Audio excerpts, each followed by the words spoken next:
What illegal thing do you do on a regular basis? 1. When I was a kid, I thought it was normal that we could buy movies the day after they came out from the Chinese lady in the chicken shop. I didn't realize it was a crime until middle school when I told someone my grandma had Avatar on DVD and they said that was impossible since the movie was still in theaters. 2. During football season, I provide verbal accounts of the game without consent of the NFL.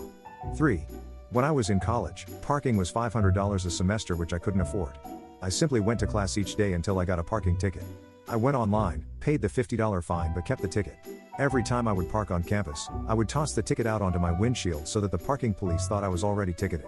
This worked for 2 years, $1,000 worth of parking for $100, and then I came out of class one day to find 2 tickets and note that said nice try. 4. I illegally jaywalk all the time. I just can't resist the thrill of crossing the street wherever I please. 5. I cut my own hair in my house, but I'm not registered as a hairdresser under the 1939 Hairdressers Act. 6. Downloading music through YouTube to MP3. 7. Allowing my donkey to sleep in my bathtub in the state of Arizona. 8.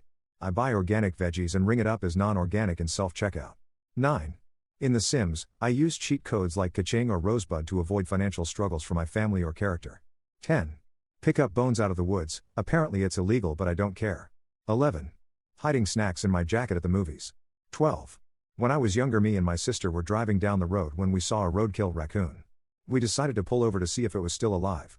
It wasn't, but it had a baby raccoon trying to cuddle up to it. We felt bad and took him in. He lived with us for about 14 years until he died.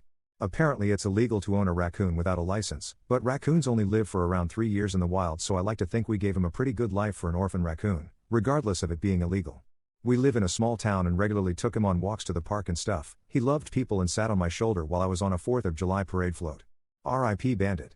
13. In '94 I had an '87 Toyota Celica in black. It was a really nice car when I bought it, but it had a missing hubcap.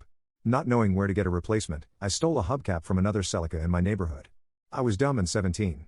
I drove that car for 2 years until I got into an accident. Since I no longer needed the hubcap, I put it back on the car I stole it from 2 years earlier. I always wondered what the owner thought about it.